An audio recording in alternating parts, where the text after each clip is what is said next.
Hey there, pre-algebra students. I hope you're having a great day. I am coming at you with our newest review video. This one is going to cover all things adding and subtracting integers. We've been practicing our negative numbers a lot in class, and you guys have been doing awesome. So I have no doubt that you're going to do really well on this quiz on Thursday, but it can never hurt to do a final last-minute review. So this video is going to go through some quick examples of the questions we've been practicing and the different strategies we've been learning to make sure we are adding and subtracting our negative numbers correctly. So go through this video, pause it if you need to, rewatch the parts that maybe you want a little more help on, and then feel free to email me if you have any questions at all after watching it. Once you've watched this video, you should be good to go for Friday's quiz, and I can't wait to see how you do. Good luck, happy studying, and I'll see you back in class. Bye. So we're going to start our review by adding integers.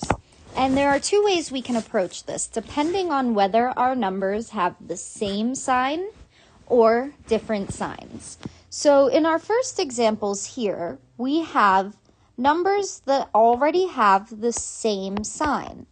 So when we are adding numbers like this, we are going to add the absolute values. So 32 plus 12, that gives us 44. And then because they already shared the same sign, we keep that sign. So our answer is negative 44. Let's do another one. Let's say we have negative 7 plus negative 3. We would do 7 plus 3, that's 10, and they were both negative, so we keep the negative sign. Now, in our next example, we're going to talk about adding numbers that have different signs. So one is positive and one is negative. When we are adding numbers with different signs, that word different, that's a major clue for us. That's kind of our reminder that we need to find the difference of the absolute values. So what that means is if I have negative 26 plus 15, I would start by rewriting this as 26 minus 15. 26 minus 15 is 11, and because the 26 was the bigger absolute value, and that was the negative number, we keep that negative sign. So we end up with negative 11. If I do another one, let's say I have 17 plus negative 4. Well, in this case, I'm going to do 17 minus 4. That is 13. And then 17 is the bigger absolute value, and that's positive. So our answer is positive 13. Now, when we move on to subtracting integers, we're going to add an extra step to our process that we were previously doing for adding integers. So we are going to rewrite all of our subtraction problems as an addition problem. So for example, if I have 7 minus 3, we would rewrite that as 7 plus negative 3. And then that would allow us to use the strategies we just practiced for adding integers. So let's try a couple examples down below. First, we have 3 minus 5. So in this example, we are going to rewrite this as 3 plus negative 5. Now, by doing that, I see that I'm adding opposite signs, so I'm going to subtract 5 minus 3, that equals 2, and 5 was the larger absolute value, and that was the negative number, so we keep the negative sign. In our next example, we have negative 5 minus 8. So we're going to start by rewriting it as negative 5 plus negative 8. Doing that allows me to see I'm adding numbers with the same sign. So when we have the same sign, we're just going to add 5 plus 8. That's 13. And they were already negative, so we keep the negative sign. And in our last example here, we have negative 12 minus negative 5. So we will rewrite this as negative 12 plus positive 5. That shows me that I'm adding opposite signs, so I'm going to subtract 12 minus 5. That's 7. And then we keep the negative sign because 12 was the bigger absolute value. So that's how we are going to add and subtract our integers. Now let's move on to applying absolute value to our integers. When we talk about absolute value, that is referring to a number's distance from 0 on a number line. And we've talked in class about how distance is always a positive measurement. You can't have a negative distance. So let's keep that in mind. Our absolute value is going to be positive when we look at our first example. So in our first example, we have the absolute value of negative 11. So that absolute value is kind of like our positivity machine. Whatever's inside of it, it's going to make it positive. So the absolute value of negative 11 is positive 11. The absolute value of negative 5 is positive 5. The absolute value of 6, well, it's already positive, so it's 6. Next, we're going to look at examples that have absolute value, but a negative sign outside of the absolute value symbol. When that happens, that's telling us that they want us to find the opposite of the absolute value of 20. So the absolute value of 20 is 20, and then we're going to keep the negative sign, so our answer is negative 20. If I have negative absolute value of 17, yes, absolute value makes our term inside of the symbol positive, but the negative sign is outside of the symbol. So that gets added on at the end and makes our answer negative 17. So with that in mind, let's look at this next example. Here we have negative absolute value of negative 18. So first thing we're going to do is rewrite this. The absolute value of negative 18 is 18. And then, because the negative sign was outside the absolute value, we bring that down and write that in front. So our answer is negative 18. If I have the opposite of the absolute value of negative 12, I'm going to take the absolute value of negative 12, which is 12, and then add the negative sign at the end. So my answer is negative 12. Now this last example I've put in here because it's a trick I don't want you to fall for, or a mistake I should say I don't want you to make. When we have absolute value, those are straight lines. Here in this example, we have parentheses. Parentheses do not change the value of our number. So if we have the opposite of negative 33, and these are not absolute value signs, this is not going to change into a positive 33. So this is going to be thought of as the opposite of negative 33. And if we think of it that way, the opposite of a negative is a positive. So that would be positive 33. The other way we can think of it is if it is parentheses and not absolute value bars, then when there are when we have a negative, those negative signs next to each other cancel out and make our answer positive. So if we had negative 1, that would become positive 1.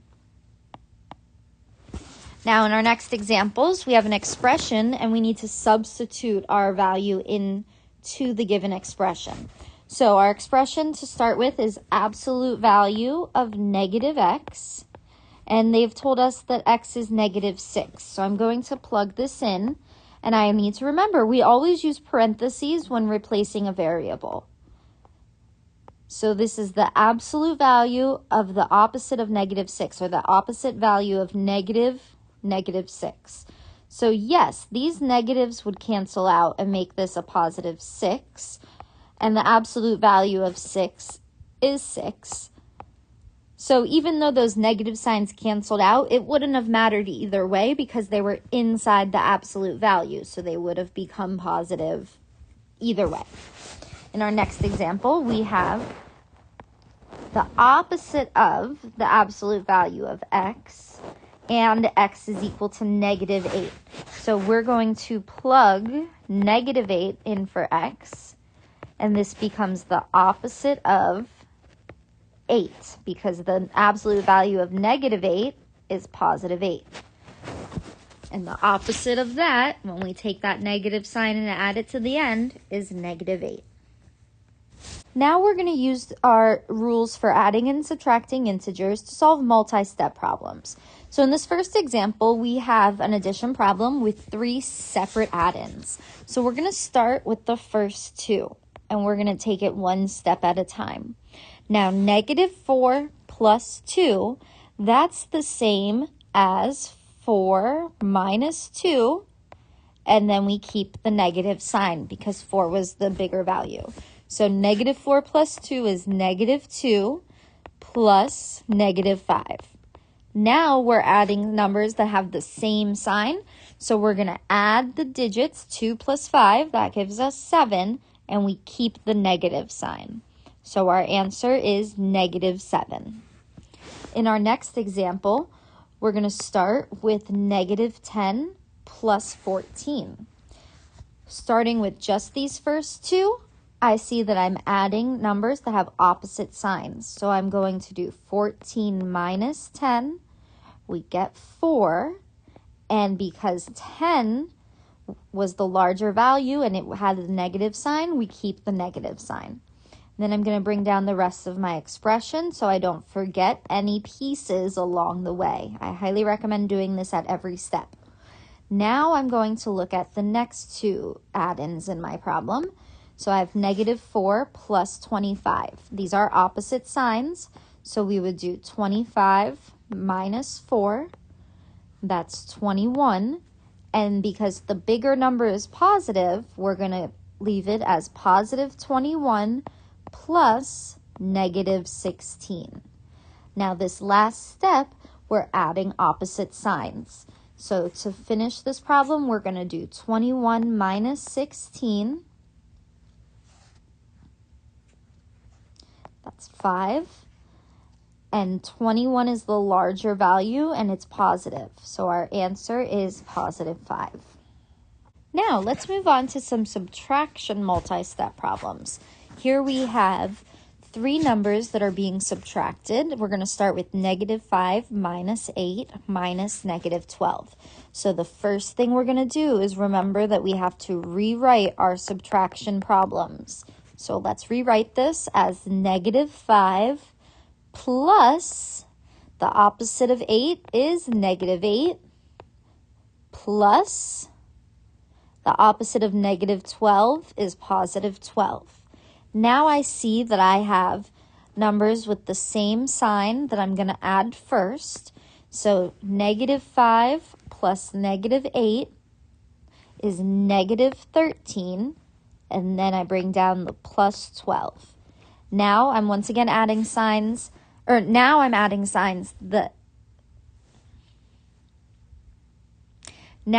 numbers that have different signs. So I'm going to subtract 13 minus 12, that's 1, and we keep the negative sign. So our answer would be negative 1.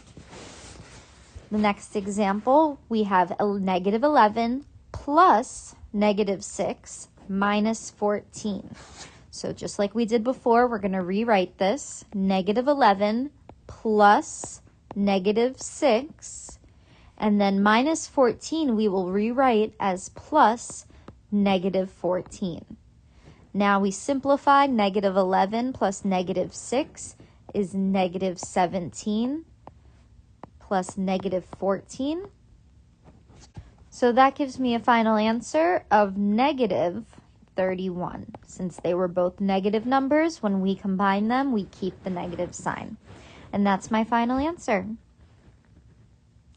Now let's finish this review up with evaluating expressions. So on the left side, we're going to start with those first two examples. The question is asking us to evaluate 3x plus y for the given values. And in our first example, x is 3 and y is negative 30. So let's rewrite this as 3 times 3, because that was x, plus, and then y is negative 30. Now I'm going to simplify. Thinking of order of operations, I'm going to multiply first. So 3 times 3 is 9 plus negative 30. And because they're opposite signs, we're going to subtract 30 minus 9. That's going to be 21. And because 30 was negative, this is negative 21. In the next example, they want us to evaluate the same expression, but this time for x equals 2 and y equals negative 3. So let's plug those values into our original expression, 3 times x, so x is now 2, plus y, which is now negative 3. 3 times 2 is 6, plus negative 3. 6 plus negative 3, opposite signs, means I'm going to subtract, and we keep the sign of the bigger number. The bigger number is positive, so our answer is positive 3. Now let's finish this up with one final expression. This time they want us to evaluate 2x minus 7. So like we did before, I'm going to look at what variables they've given me and what values I'm going to be using as my replacement value. So they've told us that x equals 4 and y equals negative 4. Now in this expression, I only need x. There is no y, so I can just ignore it. But I'm going to rewrite this as 2x minus 7, or I'm going to rewrite 2x minus 7 as 2 times 4 minus 7. So 2 times 4 is 8, minus 7 is 1. Now the last example, let's use the same expression, 2x minus 7, but this time x is equal to 8. So I'm going to plug 8 in for x, so 2 times 8, and then subtract 7, minus 7. 2 times 8 is 16.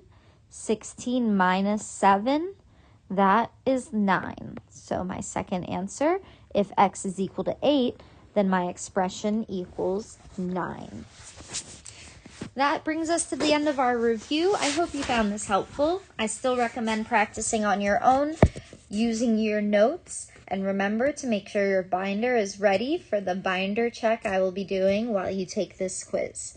Good luck, and I can't wait to see you in class.